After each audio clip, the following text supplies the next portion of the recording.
요한계시록 6장 9절에서 11절 한 목소리로 같이 읽습니다. 시작. 다섯째 인을 떼실 때에 내가 보니 하나님의 말씀과 그들이 가진 증거로 말미암아 죽임을 당한 영혼들이 제단 아래에 있어 큰 소리로 불러 이르되 거룩하고 참되신 대주제여 땅에 거하는 자들을 심판하여 우리 피를 갚아주지 아니하시기를 어느 때까지 하시려 하나이까 하니 각각 그들에게 흰 두루마리를 주시며 이르시되 아직 잠시 동안 쉬되 그들의 동무 종들과 형제들도 자기처럼 죽임을 당하여 그 수가 차기까지 하라 하시더라. 아멘. 네, 인사합니다. 어디 예수님? 네, 예수님의 은혜 평강이 넘치시기를 축원합니다. 아멘. 네, 오늘 함께 읽으신 요한계시록 6장 9절에서 11절 오늘 본문을 토대로 다섯째인 순교자들의 모습이라는 제목으로 말씀드리겠습니다. 그래서 한번 따라하겠습니다. 다섯째인 순교자들의 모습. 순교자들의 모습 이렇게 적혀있는데요. 다섯 번째 일을 떼실 때에 순교자들이 생깁니다. 순교자들이 나타납니다. 네, 이야기를 좀 나누도록 하겠습니다. 자, 첫 번째 일은 대환란이 시작됩니다. 6장부터 이제 일곱인, 일곱나팔, 일곱대접 이것이 이제 7년 대환란에 쏟아질 이 환란인데, 자, 첫 번째 일을 떼실 때에 흰말이 나왔습니다. 이 흰말은 적그리스도다 그렇게 말씀드렸죠. 자, 예수님께서 진행하신 겁니다. 예수님께서 흰말을 첫 번째 일을 떼시니까 흰말이 나타난다. 적그리스도가 나타난다. 자, 이 적그리스도는 교황 적그리스도라고 말씀드렸습니다. 그러니까 이제 요한계시록과 종말론을 이 교황으로 풀지 않으면 풀리지 않습니다. 여기에 대해서 논쟁이 많을 수 있는데 그 근거들을 다 말씀을 제가 다 드릴 거예요. 마지막 때 왜 적그리스도가 교회에서 나옵니다. 교회가 타락하면서 적그리스도가 교회에서 나옵니다. 자, 두 번째입니다. 두 번째를 떼실 때 붉은 말이 나왔습니다. 이 붉은 말은 전쟁이라고 했죠. 그래서 유브라데 전쟁, 제3차 세계대전이라고 말씀드렸습니다. 그래서 미국과 유럽연합을 중심으로 해서 이스라엘 이렇게 한편이 되고, 그리고 이제 러시아와 중국, 그러니까 공산국가와 이슬람 국가, 중동 지역 이렇게 두 표로 나뉘어서 이스라엘, 중동에서 벌어지는 제3차 세계대전.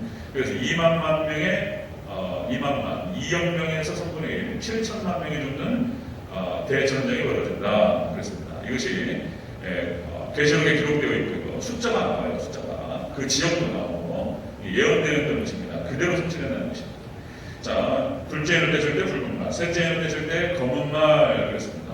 이 검은 말은 기근이라고 말씀드렸죠. 그래서 지금 이제 사실상 이 대환란은 내용적으로 시작됐다 이렇게 말씀드렸습니다. 기근이에요, 기근. 그래서 이제 엄청난 기근이 전 세계적으로 진행이 됩니다. 그래서 지금 코로나 때문에 지금 벌써 제 5차 재난지원금인가요? 5차인가요? 지금 이제 추석 전에 줄 것이다 말 것이다 이런 논쟁이 있죠.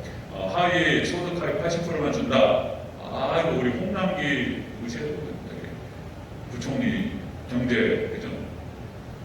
정확하면 그러니까 이제 당에서는 전체로 주자. 근데 이제 기재부에서는 절대로 안 된다. 버티는데 이게 어려워요. 그래서 이제 지금 어떻게 결정될지 모르겠지만 소득 하위 80%만 준다. 아니면 전체를 다 준다. 그래서 시기는 이제 추석 전일 것이다.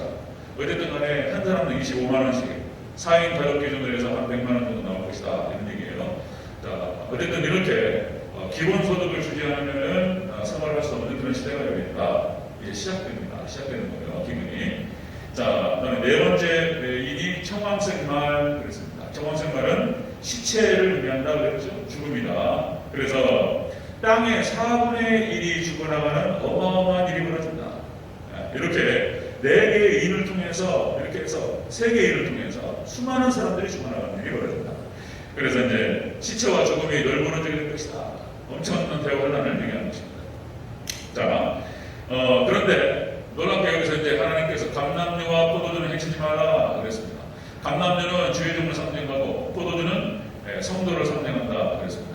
이 이것은 무엇을 의미하냐면, 그러니까 이제 그 하나님 그 교회, 주의 종과 성도들은 심판의 대상이 되는 것이 아니고 구원의 대상이 된다, 이런 얘기입니다. 자, 그 다음에 그렇게 해서 이제 다섯째인으로 이제 넘어가게 되는데, 이 다섯째인 때에 순교자들이 나타납니다. 순교자, 주의 종, 두 중인, 그 다음에 여기서 순교할 자들이 생깁니다. 그 내용들을 같이 살펴보도록 하겠습니다. 자, 다섯째, 순교자들의 모습. 자, 첫 번째입니다. 순교자들의 모습 첫 번째. 하나님 말씀과 예수님의 증거로 죽임을 당합니다. 그 사람들이. 자, 9절을 같이 하겠습니다. 9절을. 시작. 다섯째를 뺏을 때 내가 보니 하나님의 말씀과 그들이 가진 증거로 말미암아 죽음을 당한 영혼들이 제단 아래 있어. 아멘. 하나님의 말씀과 그에 대한 증거, 하나님 말씀 때문에, 그리고 예수님에 대한 증거, 이 말씀에 대한 증거 때문에 죽임을 당한 영혼들이 생긴다. 자, 이걸 다른 말로 바꾸면 예수님을 따라가다가 순교당하는 사람들이 생깁니다. 다섯째를 뗄 때 순교자들이 나타난다. 그렇습니다. 여기서 순교자라고 하는 것은 고문에 나타난 지금 현재 정말 이 시대의 순교자들과 아담 때부터 지금까지 일어났던 모든 순교자들을 말하는 것입니다. 아담 때부터 지금까지 일어났던 모든 순교자들. 그래서 하나님 말씀에 순종하고 하나님 말씀 따라가다가 예수님을 증거하다가 이렇게 죽는 영혼들이 생긴다는 것입니다. 자, 최초의 순교자, 우리가 아벨을 얘기합니다. 아벨, 가인과 아벨에서 가인에 의해서 아벨이 죽임을 당하죠. 최초의 순교자라고 표현하는데, 성경 전체 역사는 그렇게 합니다. 하나님과 사단 마귀의 대적의 역사다. 전쟁의 역사고, 그리고 하나님 백성들과 사단 마귀에게 연합된 자들, 이들의 전쟁의 역사, 이렇게 표현합니다. 그래서 이게 하나님을 잘 섬기는 사람들, 하나님 백성들을 이 사단 마귀가 미워해요. 그리고 사단 마귀하고 연합된 자들이 공격합니다. 꼭 이런 일이 벌어요. 가인과 아벨의 사건이 지금 오늘날까지 연속되는 거예요. 계속 가인의 족속들이 아벨의 족속들을 때리는, 이런 일이 벌어진다는 것입니다. 자, 이것이 성경 전체의 역사고요. 그렇게 해서 순교자들이 나타난다는 것입니다. 우리 하나님 백성 중에서 순교자들이 나타난다. 자, 에녹도 그랬고 노아도 그랬습니다. 여러분들, 에녹은 죽음을 보지 않고 죽지 않고 하늘로 올라갔다 그랬죠.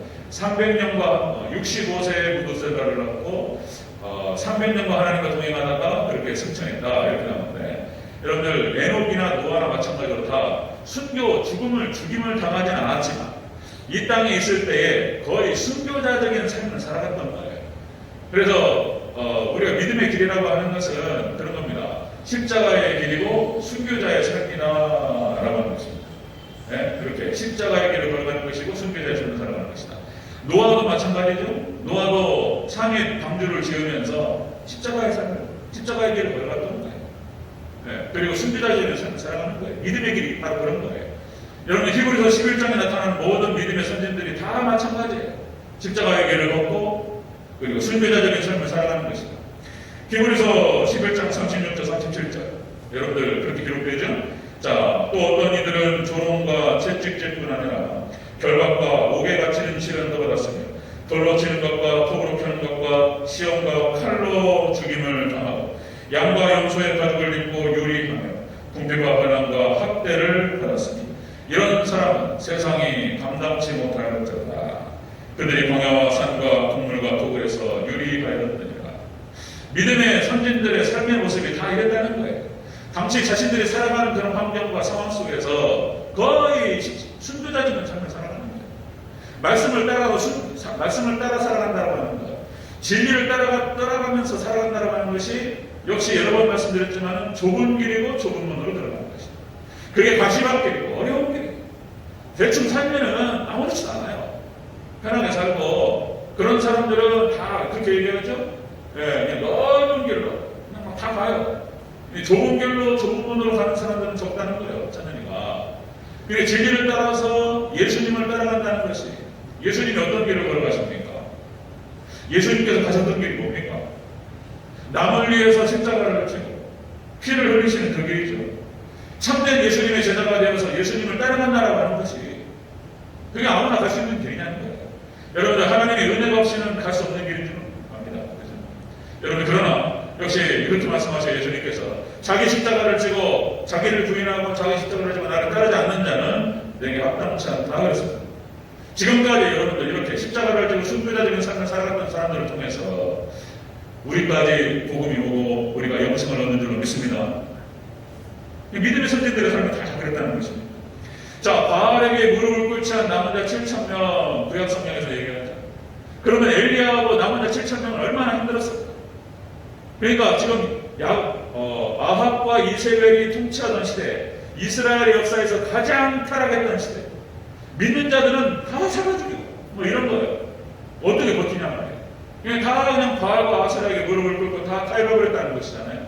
근데 거기에 무릎을 꿇지 않은 사람들이 몇 명이요? 7,000명이 있었다는 거예요. 어려워요, 보니까.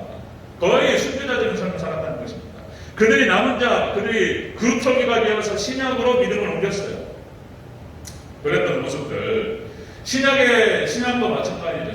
신약에서도 스데반이 돌에 맞아서 순교합니다. 그리고 사도들이 순교했어요, 다. 예, 야고보가 순교하고, 베드로가 순교하고, 그죠? 그러니까 요한만 빼고, 요한이 그래도 오래 살았어요. 90이 넘고, 요한이 오래 살았는데, 요한도 마찬가지로 그 삶 자체가 순교자적인 삶이었다는 것입니다. 그러니까, 스데반부터 해가지고, 순교했어요. 그들의 순교의 피가, 당시에 그러니까 놀랍게 하나님께서 들실대하셔서 많은 영혼들을 구원하게 했다는 것입니다. 그렇죠? 자, 요한이 오래 살았지만은 요한계시록 1장 9절에서 이렇게 나와요. 자, 하나님의 말씀과 예수님을 증언함으로 하였으므로 단모라 하는 섬에 있었더니 요한이 유배를 당해요. 받고속으로. 그러니까 하나님 말씀을 붙들고 하나님 말씀을 순종했고 그리고 예수님을 증거했다는 그 이유 하나로 단모섬의 유배를 당해서 거기서 이제 요한계시록을 쓰는 것을 볼 수가 있습니다. 그런 모습들.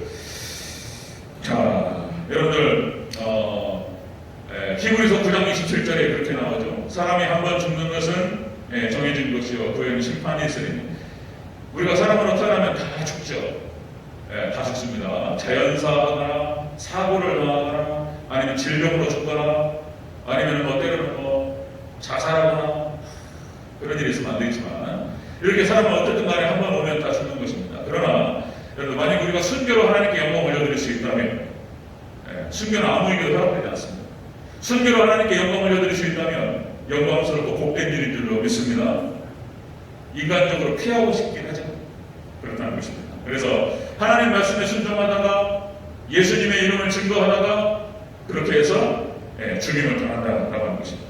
이 사람들의 위치, 이 순교자들의 위치는 9절에 표현되어 하나님의 제단 아래에 있습니다. 하나님의 제단 아래. 다시 한번 읽어볼까요? 9절 다시 한번 읽습니다. 시작. 다섯째 인을 떼실 때에 내가 보니 하나님의 말씀과 그들이 가진 증거로 말미암아 죽임을 당한 영혼들이 제단 아래에 있어. 아멘. 이들이 있는 위치가 하나님의 제단 아래에 있다는 거예요. 그때 한번 그런 말씀 드렸죠. 우리 청신의 우리 신성정 박사님, 우리 교수님 은퇴하시고 인도 선교로 떠나셨어요. 죽을 때까지 예수님을 증거하리라. 학교에서 조직신앙을 하고 신학자 학자입니다. 학자. 근데 이분이 이제 꿈을 꿨다는 거잖아요. 그래서 이분이 평생에 간증을 한 적이 없어요. 간증을 한 적이 없는데 딱 한 번 간증한다 그러면서 했던 간증이에요. 그 이제 신성정 박사 간증 해가지고 인터넷에 찍으면은 그때 붙이면 나와요. 나옵니다. 그래서 이분이 했던 말이 어쨌든 간에 하나님 기도했다는 거잖아요. 하나님 천국과 지옥을 보여주시옵소서. 제가 평생에 천국과 지옥을 얘기하고 하나님 말씀을 얘기했는데 하나님 한번 보여달라고 그랬더니 2주 동안 똑같은 꿈을 꿨다는 거잖아요. 일주일 동안 천국을 갔다 오고 일주일 동안 지옥을 갔다 오고 이런 얘기예요. 그런 얘기. 그래서 갔더니 누가 베드로고 누가 누가 모세고 다 알겠더래요. 가르쳐주지도 않았는데.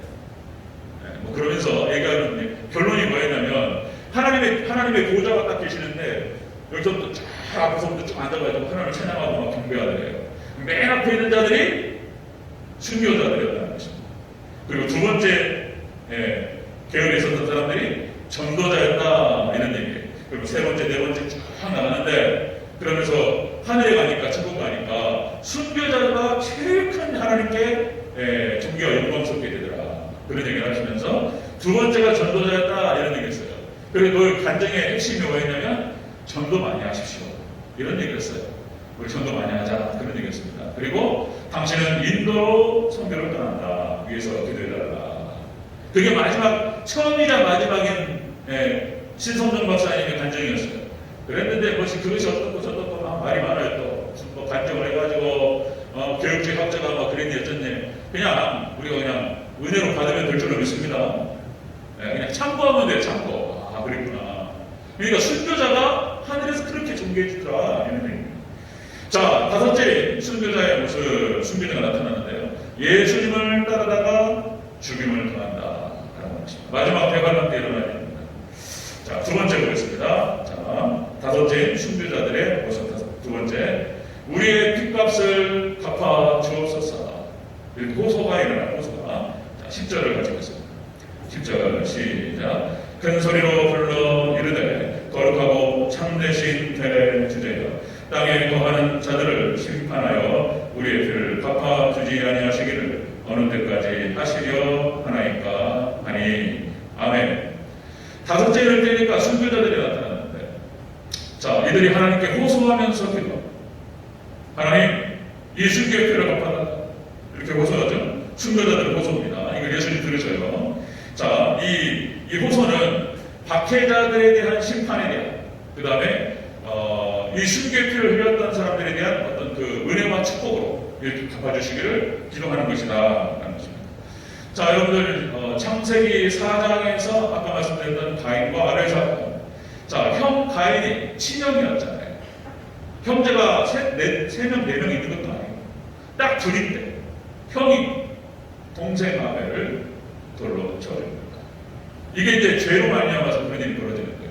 그러니까 아벨의 재산을 받으시고 가인의 재산을 안 받았다는 거잖아요. 그러니까 그냥 시기와 질투와 분노와 미움에 사로잡혀가지고 혼자 한적한 곳에 있을 때 돌로 그냥 꽉 뭉쳐가지고 죽었어요. 그러니까 하나님께서 찾아오셨어요. 찾아오셔가지고 가인에게 물어보십니다. 자, 가인아, 네의 아우 아벨이 어디 있느냐? 물어보셨어요. 자, 네가 무엇을 하였느냐? 네가 무엇을 하였느냐? 물어보셨어요. 그 다음에 덧붙이실 말씀이 뭐였냐면 네 아우의 핏소리가 땅에서 내게 호소하느니라. 하나님께서 말씀하셨어요. 이렇게 하나님께 부르셨을 때 가인이 그 자리에서 무릎 꿇고 회개했더라면 좋았을 것이었어요. 그런데 모릅니다. 그래버렸다는 거잖아요. 가인이. 제가 아벨 동생을 지키는 자입니까? 이러면서 안타까운 일이죠. 어쨌든 간에 이렇게 아벨이 순교하고 아벨의 순교의 피가 땅에서 호소한다는 거예요. 이 땅에 수많은 순교자들의 피가 하나님께 호소한다는 거예요. 하나님께.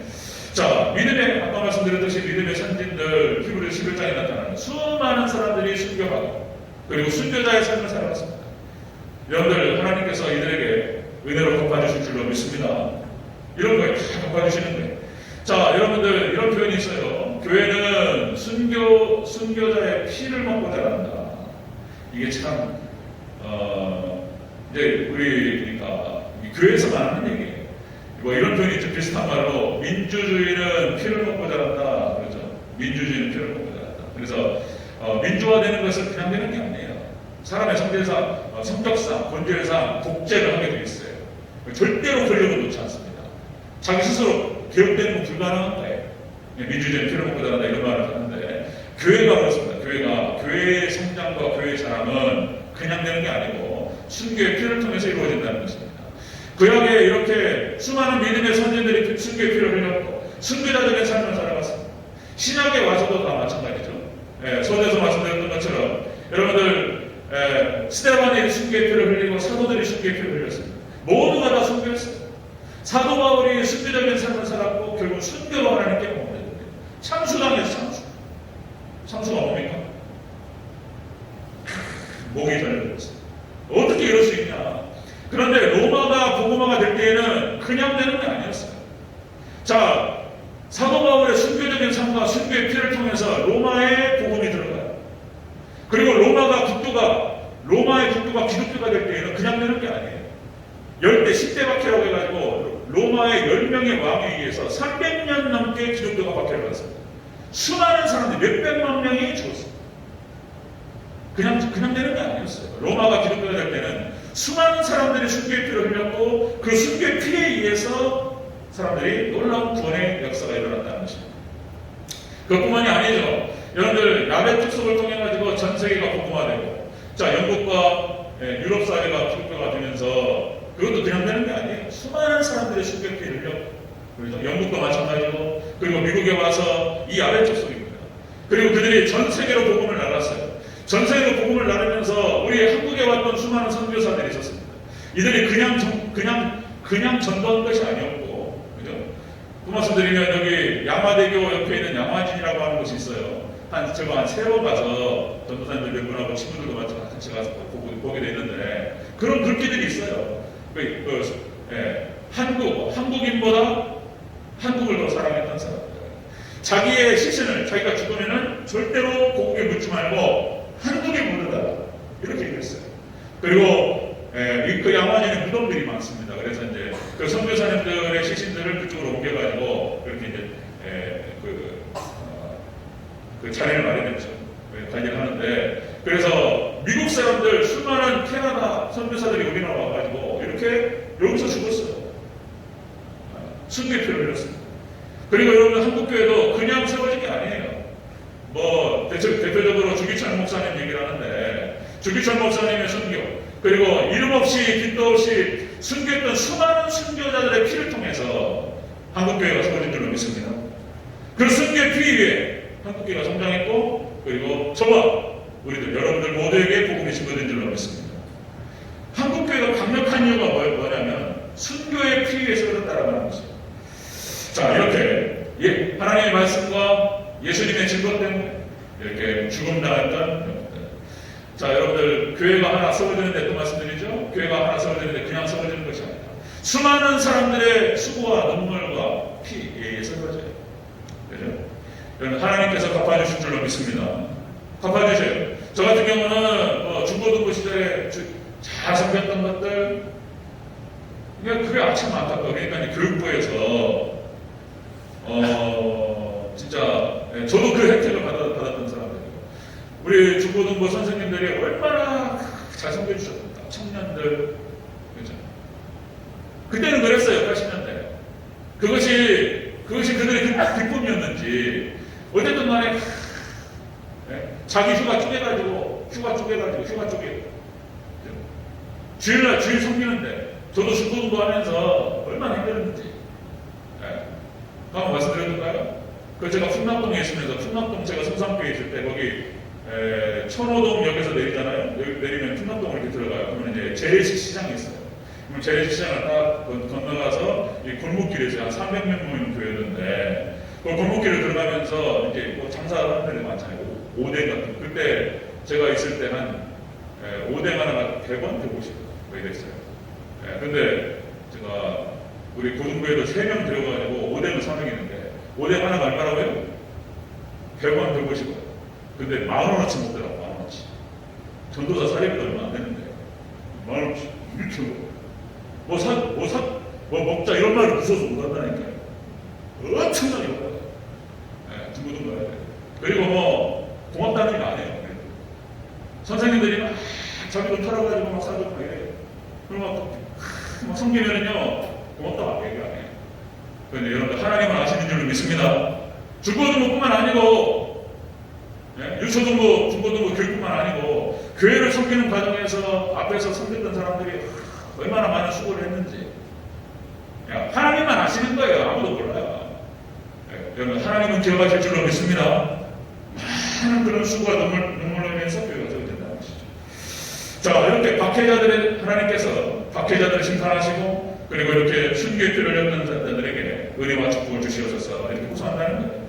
자, 5째를 떼실 때 순교자들이 나타납니다. 이 순교자들은 예수님을 따르다가 죽임당한 영혼들이었고, 이들은 예수님께 호소해요.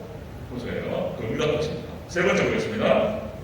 자, 5째를 뗄 때 순교자들이 나타난다. 3번째, 흰 두루마리를 주시며 쉬라고 말씀하세요. 쉬라. 자, 11절 같이 읽겠습니다. 11절 시작. 각각 그들에게 흰 두루마리를 주시며 이르시되 아직 잠시 동안 쉬되 그들의 동무 종들과 형제들도 자기처럼 죽임을 당하여 그 수가 차기까지 가라 하시더라. 아멘. 흰 두루마리를 주시면서 쉬라 말씀하시죠. 쉬라고 말씀하시죠. 잠시 쉬라. 이것은 무엇을 의미하냐면 승리의 옷을 입혀 주신다는 것입니다. 순교자들은 하나님께서 놀라운 축복을 주셔요. 천국과 그리고 승리의 옷을 입혀 주신다는 것입니다. 이 흰 두루마리가 그거예요. 승리의 옷이고 성결의 옷입니다. 이게 거룩한 행실이에요. 이 두루마리가 그냥 매는 게 아니라 거룩한 행실이다. 그래서 이 땅에서 주님을 섬기고 교회를 섬기다가 흘렸던 헌신과 희생의 눈물, 땀과 피 하나님께 다 하신다는 거예요. 다 하신다. 자, 여러분들 마태복음 22장 12절에서 예수님께서 혼인잔치 비유를 하시면서 쫙 갔더니 왕이 나와서 이제 비유를 하시는 거예요. 왕이 혼인잔치를 하는데 옷을 입고 쫙 왔어요. 근데 한 사람이 옷을 안 입었단 말이에요. 그녀는 왜 옷을 안 입었는가? 그냥 막 당황스러워 말을 못한단 말이에요. 그렇잖아요, 그래요. 그 장면이 마태복음 22장에 나오는 거예요. 여러분들, 우리가 한 명도 예외 없이 흰 옷을 입어야 될 줄로 믿습니다. 아멘. 그냥 입는 게 아니에요. 참된 믿음으로 이렇게 거룩한 행실로 살아야 되는 승리. 이 믿음이라고 하는 것이죠. 믿음. 자, 요한계시록 7장 9절에 똑같은 거예요. 이 옷이 흰 옷이 세마포 옷이다라고 나와요. 세마포. 그래서 셀 수 없는 큰 무리가 흰 옷을 입고 나오는데 이 흰 옷 입은 사람들이 누굽니까? 물어보니까 요한계시록 7장 13절에서 이렇게 얘기합니다. 14절. 이는 큰 환란에서 나오는 자들인데 어린 양의 피에 그 옷을 씻어 희게 하였느니라. 예수님의 피에 그 옷을 씻은 사람들, 세마포 옷을 빨고 그리고 거룩한 행실로 부정한 사람들, 이 사람들이 천국에서 예수님을 만나게 될 줄 믿습니다. 그렇게 얘기를 한다는 것이죠. 자, 이들이 이제 11절 우리가 함께 읽었지만은 잠시 동안 쉬되, 자, 순교자의 피가 차기까지, 그리고 이제 그들은 영원한 힘으로 들어갑니다. 다시 한번 11절 다시 한번 읽겠습니다. 11절 시작. 각각 그들에게 흰 두루마리를 주시며 이르시되 아직 잠시 동안 쉬되 그들의 동무 종들과 형제들도 자기처럼 죽임을 당하여 그 수가 차기까지 가라 하시더라. 아멘. 순교의 피가 차야 된다는 것입니다. 그래서 두중임이라고 말할 수 있는 마지막 종말에 활동할 수 있는 그 종들, 그러니까 이 순교도 아무한테나 허락되는 게 아니고 특별한 사람들에게 허락될 것입니다. 그리고 끝까지 믿음을 지킬 때 이게 지금 666이라고 부르는 것이죠. 짐승의 수. 마지막 때 이것을 받지 않고 끝까지 버티다가 죽는 거예요.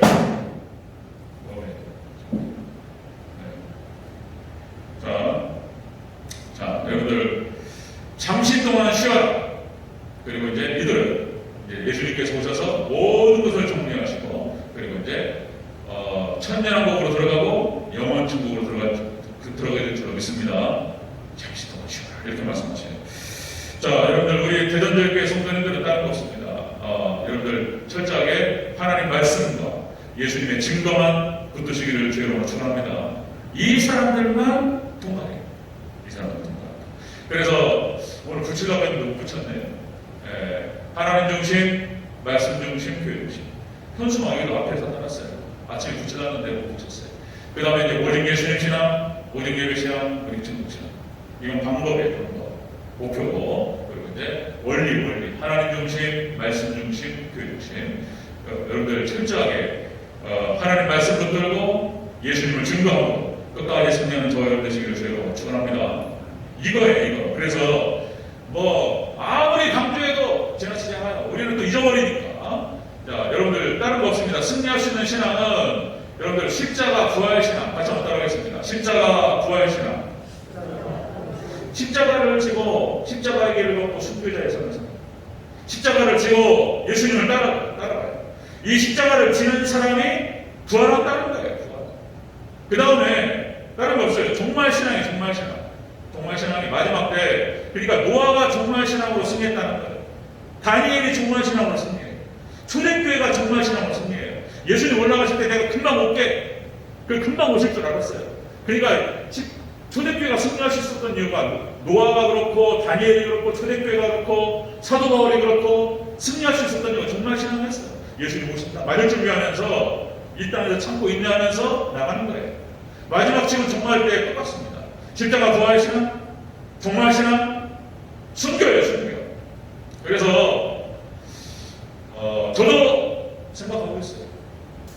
하나님 허락하시면 순교에 대해 생각하고 있습니다. 순교에 대해.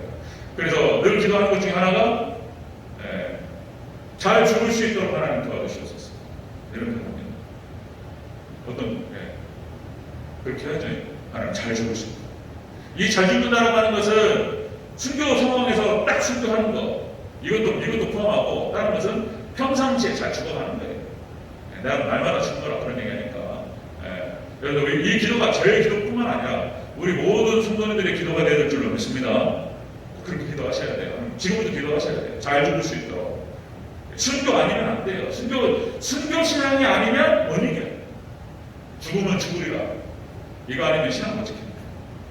못 지킵니다. 자, 여러분들 십자가의 길 순교자에서 한번 불러보면 좋겠는데 시간이 또 넘어가고 나중에 또 기회 되면 부르겠습니다. 십자가의 길 순교자에서 그렇습니다. 그렇게 해서 끝까지 승리하여서 하나님께 영광을 올려드리는 저와 여러분 되시기를 주여 축원합니다. 다섯째는 때시니까 순교자들이 나타났다. 예수님을 따라다가 죽임당한 여러분들, 그리고 순교자들이 이 호소를 합니다. 예수님께서 들어주세요. 그리고 천국과 승리의 모습을 입혀주십니다. 끝까지 승리하는 저와 여러분 되시기를 다시 한번 축복합니다. 아멘. 네, 기도하겠습니다.